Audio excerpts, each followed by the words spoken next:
beyond 3.0, we're going to present a full roadmap for the Star Citizen roadmap in terms of what features and content we're working on in what order.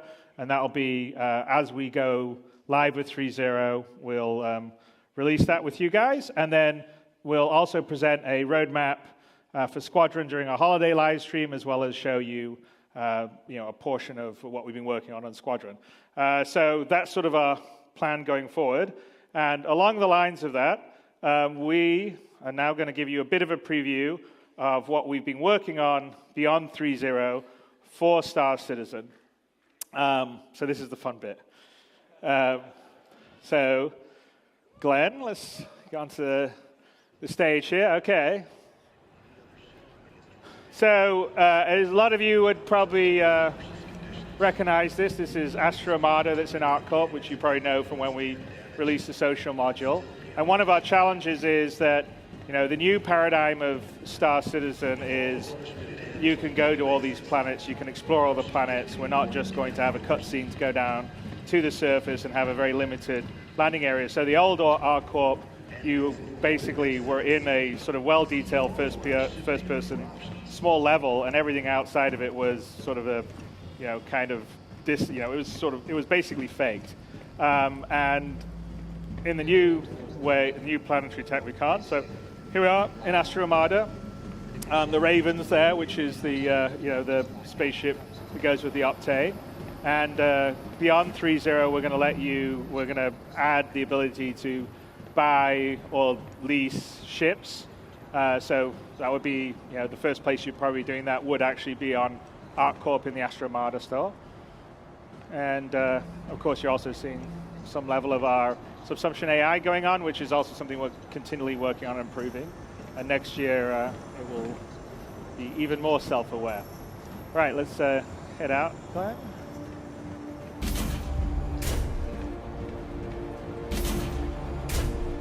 Okay, so we've got a bit bigger.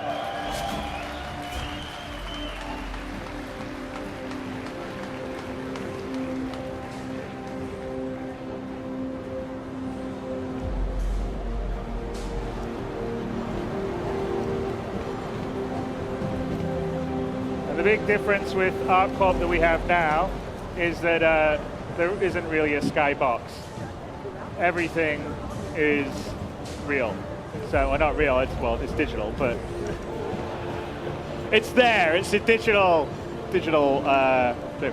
So let's just head through the main plaza of Area 18 here in ArcCorp, which, like I said, you guys will have known from the social module, although it's quite a bit different than it was in terms of scope, scale. Obviously, you can see a lot of the advertising and vibe stuff. But let's head out through the customs.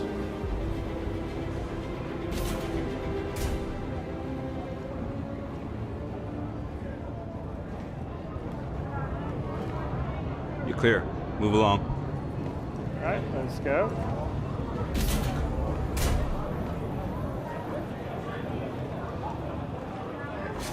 So everyone's in a line, as always, if you're going anywhere to get through immigration. Here we go, the main flying pass.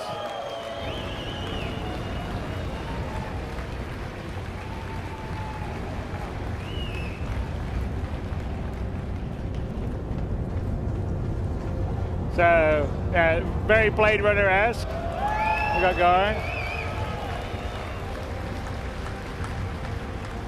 So this is a Terrapin, which again isn't in 3.0, but is going to be just after 3.0. Although I think we should probably, Glenn, shouldn't really. Let's start the small amount, right? The new Aurora, perhaps.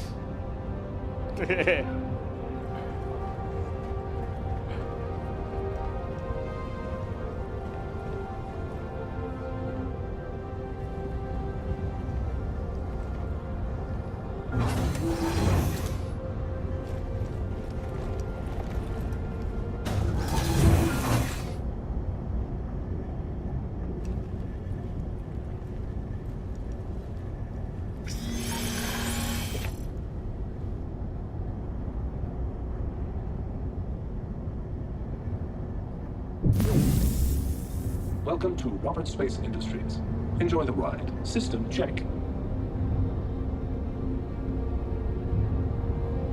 Engines are on.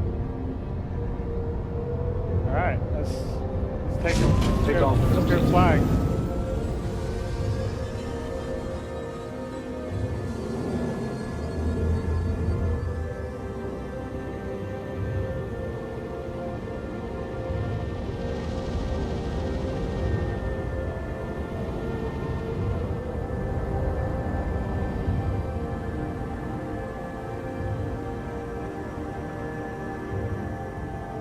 Not sure we're going to let you actually get this close to the populated areas, but we'll let you guys do it.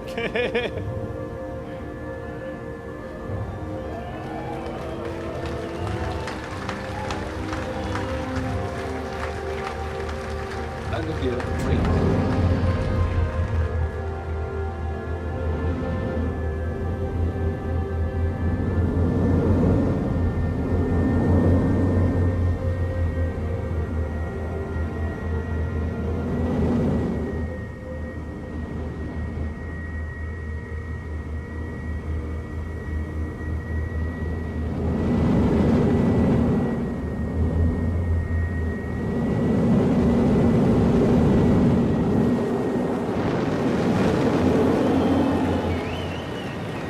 So what you're seeing here is ArcCorp, which is essentially a full-size, Earth-sized planet completely covered with man-made structures and at a real scale. So you're seeing everything to the horizon, fully covered. You can basically fly all over ArcCorp.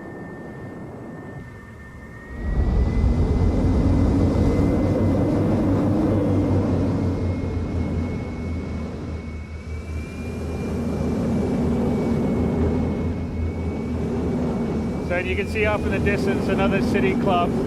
So that up in the distance is area 17, and we're flying over the suburbs now. So this is pretty much Coruscant.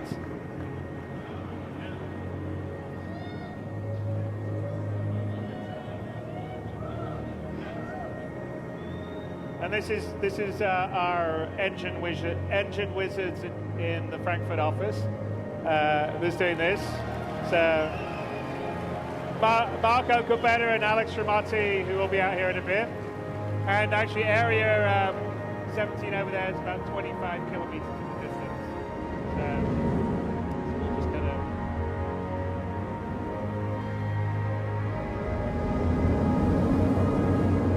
gonna head over to it.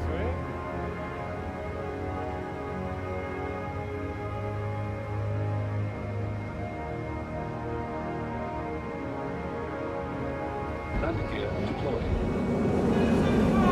2947! There's that tradition. Hello, Citizen God 2947. Landing gear raised.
Longer term, that we're going to be building on our bigger, more populated planets, multiple landing zones. So Area 18 is one of them. Area 17 would be potentially another one. And we'd have quite a few around ArcCorp because it's such a big planet and the detail and the scale that we're going for. We sort of feel like it has to be more than just one landing zone or 2 landing zones and then nothing else on the rest of the planet. So it has to feel believable at the scale of our universe. And that's always quite a challenge, but some of the technology that we've been building is allowing us to do that, as you can sort of see from the visuals that we're flying around here, where we literally have a planet covered by a city.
So ArcCorp is one of our planets. Let's kind of head up to space, I think, here in a bit, Glad.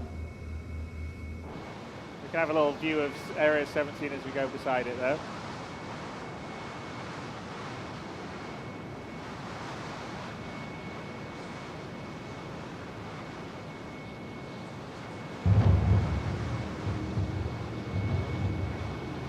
I don't think any other game's quite got this level of scale.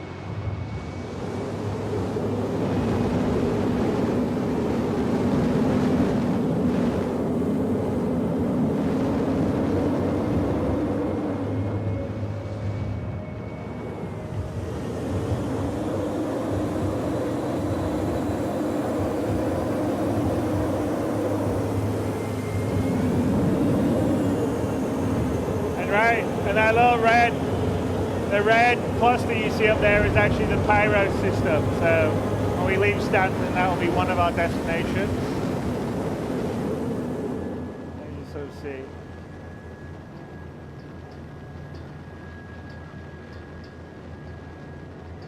Yeah.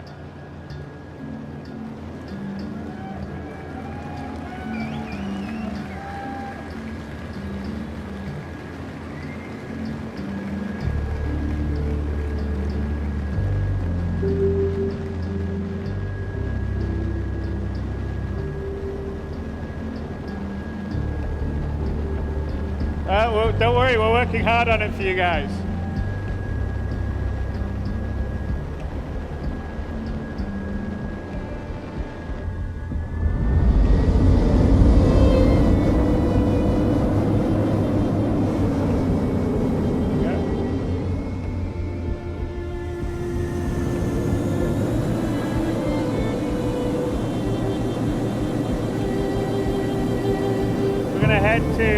One of the space stations in orbit around ArcCorp. So I think I've mentioned before that most of the big kind of more advanced or settled or industrialized planets will have quite a few space stations in geosynchronous orbit, so that when say someone with a large ship like a Hull C or a D brings in cargo, we go to the space station and then the cargo can be offloaded and brought down to the planet. So we're just going to head to one of them. It's built using a new modular space station setup, and it's actually beyond 3.0. You're going to see a lot of space stations and variety, and we'll talk a little bit about how we're going to put them together and build them up around the Stanton system and the other systems as we expand out. And the key is it's all, we're not low. There's no loading screens or anything. We just flew up from the city. We were down in Area 18. Then we were flying around these huge skyscrapers, and now we're just heading up to the orbital space station.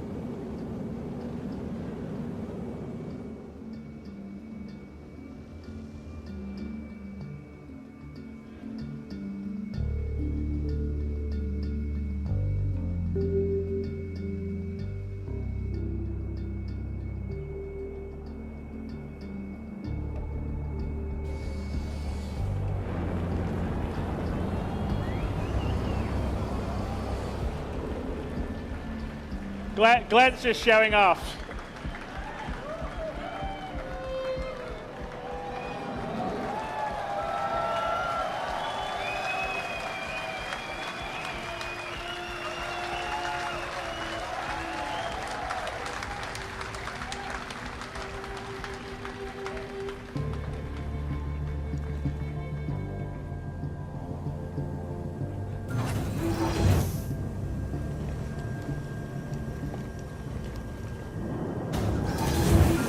And again, this would be, like I said, one of the places where cargo would come in, it would be unloaded, and then there would be NPCs or a player could potentially take smaller amounts down. But to give you an idea of this is, the beauty of the sort of Star Citizen 64-bit precision is like we fully, it's all there. We're up here on a space station looking down on the planet.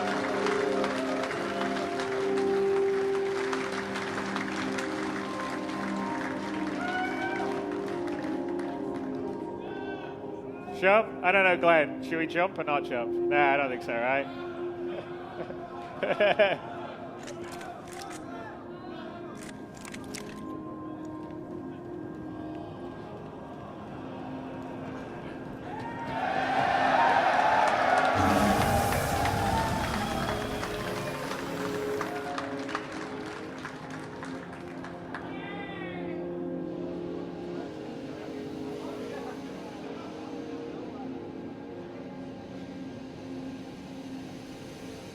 All right, let's get back on the platform.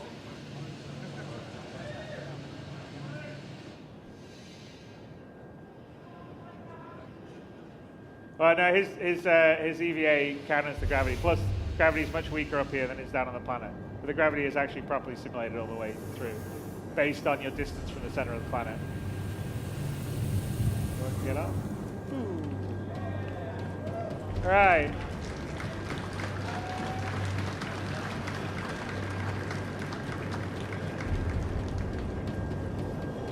So inside these are all got interiors, and in fact, we'll show you kind of how we build them in a second. But yeah, just give you the idea of the scale, because this space station didn't look that big from a while ago, and of course, see how big it is now that we're up close. And if we go through here, there'll be an elevator we get through on the other side that would get us into the atriums, and we'll show you a bit of that in a little bit.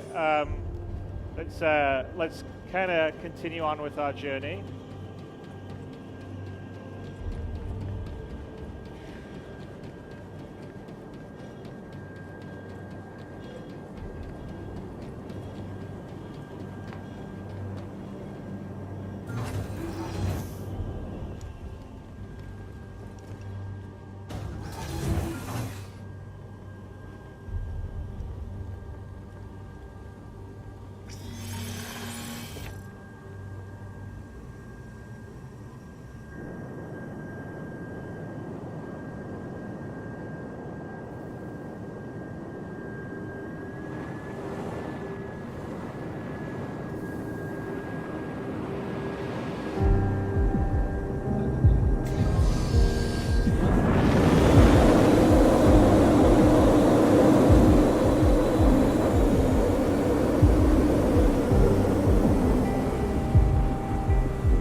No, that doesn't look very big. That's because we're sort of zoomed out on the star map.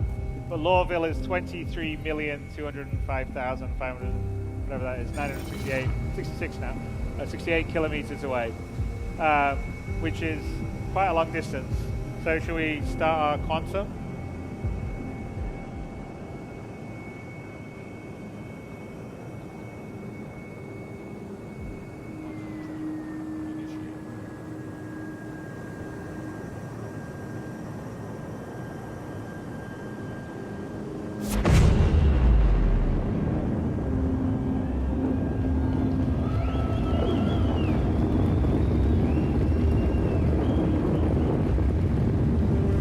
you can see, we've upgraded the whole sort of jump effects and everything using the new GPU particle system that's coming in with 3.0. Yet again, another thing that we've added, which you can see with the contrails and the engine trails.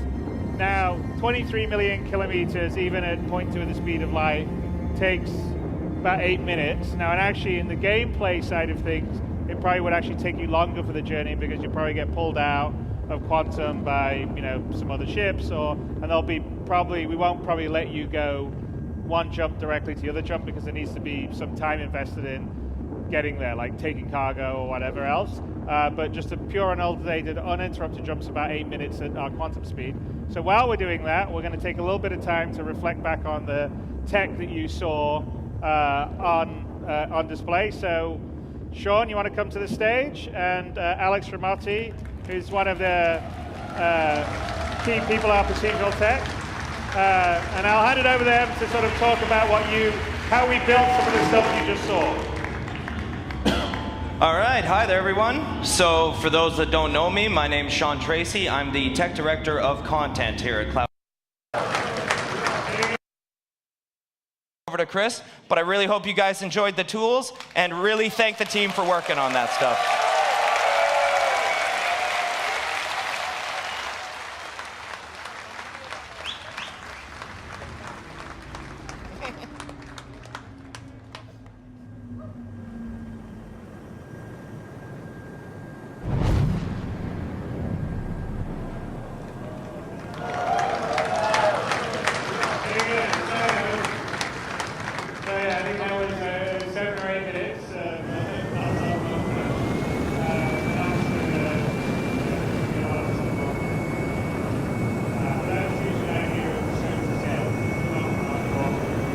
Went to a space station, looked down at ArcCorp, then quantum travel, flew through the space. We haven't done any loading. It's all in the same star system. And now we're in orbit, like high orbit actually, well, quite a ways out from Hurston, which is another planet inside the Stanton system. ArcCorp is owned by ArcCorp. In the Stanton system, the UE leased each one of the major Earth-type planets to different corporations. In this case, it's Hurston Dynamics, which primarily is a weapons manufacturer, and Hurston itself is it's the sort of planet that is what happens when there is no regulation and there's no environmental protection. So it's probably going to be like China in 100 years or America after the EPA has been dismantled. So let's just head down, and this will be an example of a different style of planet and ecosystem biome. And we're still early days on this because obviously we're still getting 3.0 out views of the environment, and the sort of procedural planet team have been working on ArcCorp and Hurston because they finished all their 3.0 stuff, and we're preparing for the next major release. All this stuff, but there's still a ways to go. So remember, all this is work in progress, and it'll be a lot better and cooler when you actually get your hands on it in the future. So we're just gonna do a short distance quantum travel. So we actually we have two kinds of quantum travel in 3.0 and beyond. One is a long distance one, like the one we went between ArcCorp and Hurston, between major celestial bodies. And then we have short distance quantum travel that allows you to navigate around or circumnavigate large celestial bodies. So like here, we're just going to come much closer up to the kind of sort of low orbit gateway into Hurston. So I'll let Glenn take us down with his consummate flying skills.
Yeah, so you know, the German engine team that does all the procedural planet stuff has been adding obviously a lot of stuff to the procedural planet tech.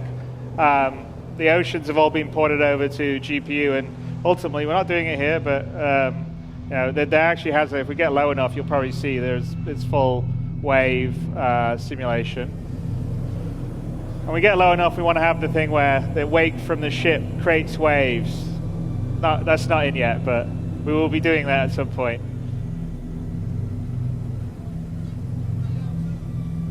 Yes. Well, as you know.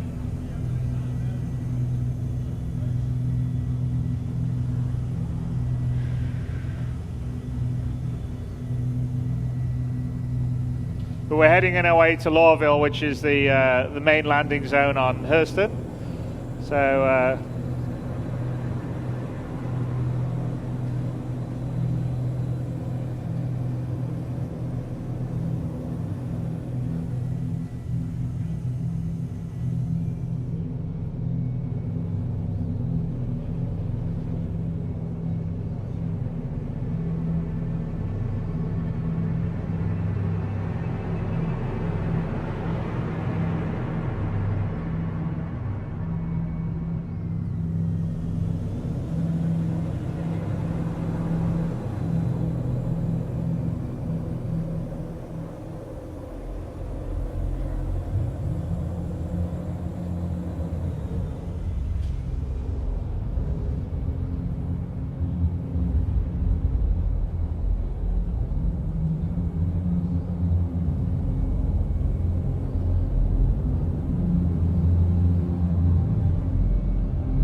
and as we sort of build this out in the future, there'll be a lot more sort of mining infrastructure. This is basically an area that Hurston sort of strip mined for all the minerals and creating its weapons and its sort of factories that we'll get to in a bit.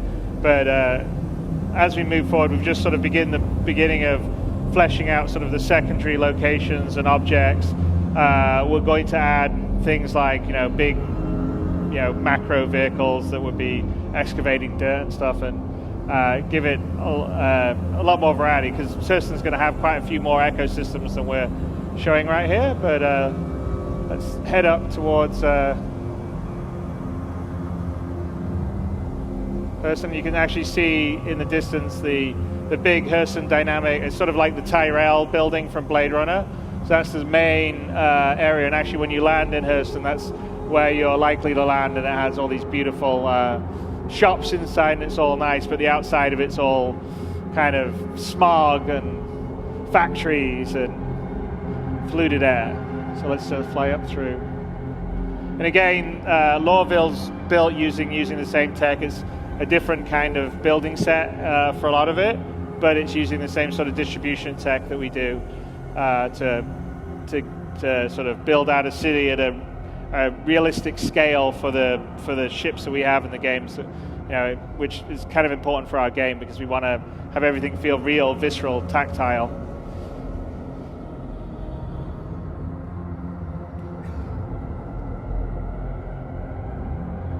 And you can sort of appreciate just the sheer scale of these planets, because, you know, off in the distance Hurston didn't look very big, and now we're flying through it, and you know, it's you know, these are pretty tall, big buildings.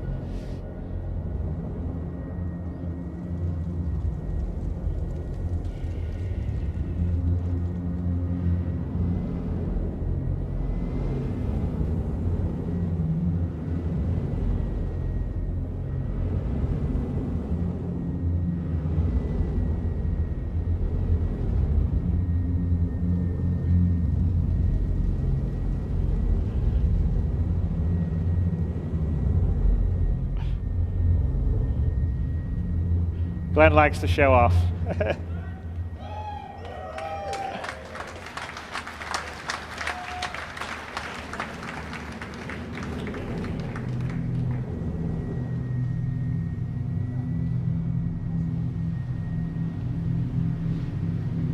So let's sort of head to the outskirts outside the city, because we want to sort of give you a sense of kind of what it's like in the ecosystems outside, and then also the sense of scale that you get. Because when you're flying around, you're moving pretty fast. I mean, we're flying at a pretty fair clip relatively. I don't think they'd like you flying around, say, Frankfurt at this speed, just above it. But to give you the sense of being able to fly over a planet and then get down on the ground, it's all seamless and also all the details. So we'll just go out here beyond the main city areas and find a landing spot.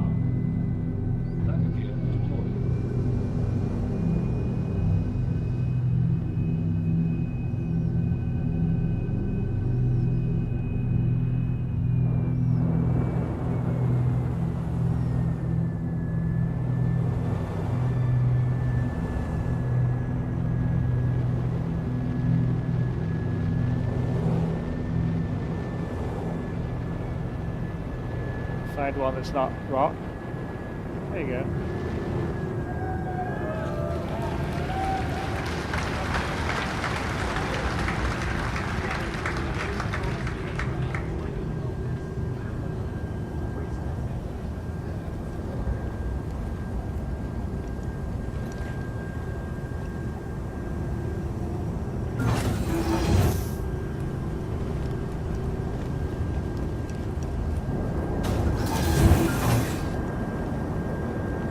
So here we are, we're down on the ground, and actually you can sort of see the large structures off in the distance, which maybe didn't look so big when we're flying over them, but really actually are quite massive.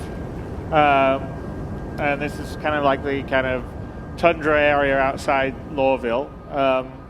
And let's go for a little run.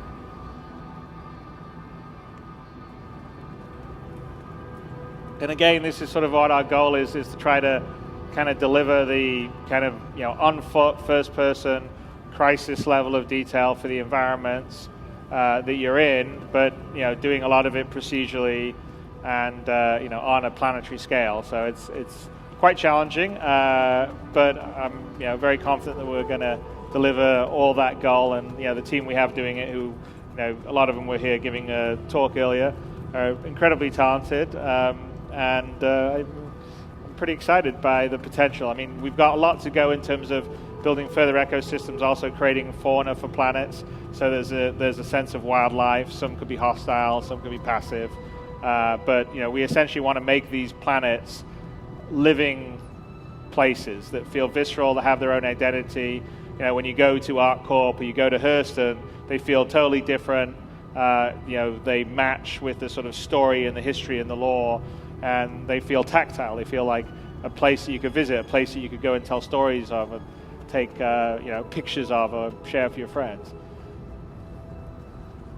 So someone's conveniently left us a Knox. So you can use that to get a bit closer into the city.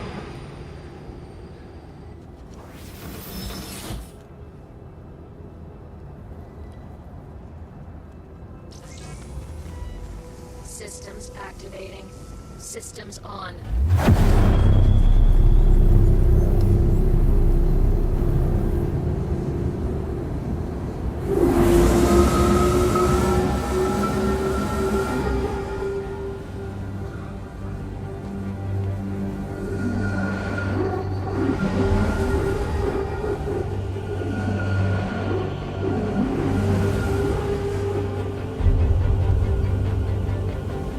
So you sort of can see the city stuff that seemed quite small as we flew over it. We're down on the ground and it's pretty huge. Oh, all right, let's see if...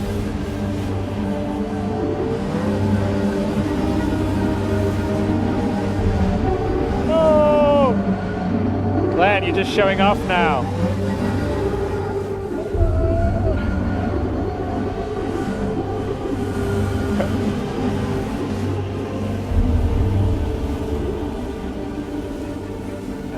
See, it's just a show off, Glenn.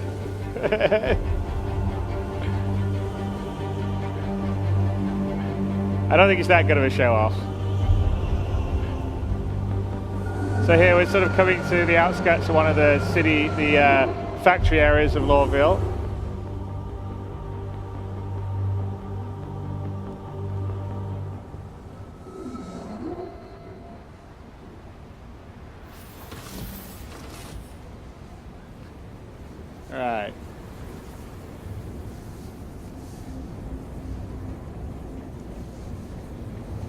And again, we just have the beginnings of sort of our NPC population system. So some of the other stuff besides the interior procedural stuff is, longer term, we're working on sort of a background crowd simulation system, a traffic simulation for ships coming and going in the background.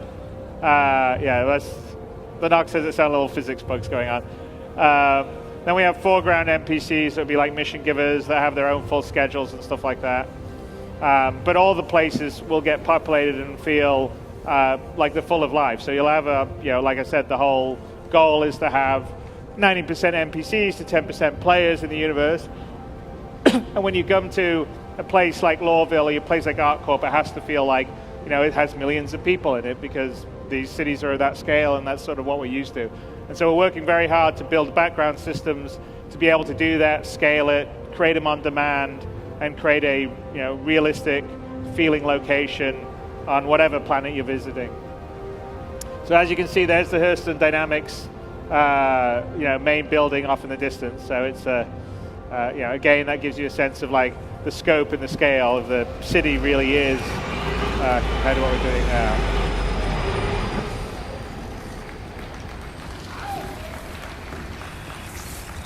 And as I said, one of the things we're working on is fauna. So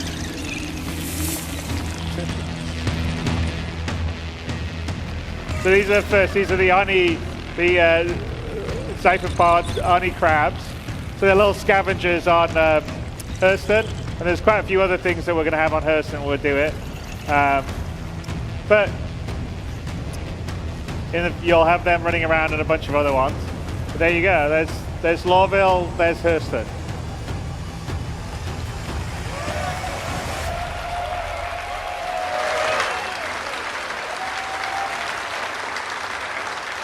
So that's the sort of preview of where we're going, and you can see the amount of attention to detail and the amount of love and hard work that's going in from the team to do that, because we really want to build out the universe of Star Citizen to the level that matches the vision of us and you guys, plus all the amazing concept art that everyone's done. So people could say, no, you can't. That's crazy to do that. Well, our goal is to actually do it. And so they've been doing a great job. A lot of the team here that's worked on this is here. And I actually, at the end of here, I'd like to get all the team members up on the stage, people that have been showing stuff on the floor, help put the demos together, helping assist, do the live stream. So everyone that isn't necessary to run the cameras and live stream, why don't you come up on stage here to get a well-deserved round of applause. So come on. And where's Sandy? Let's bring Sandy out.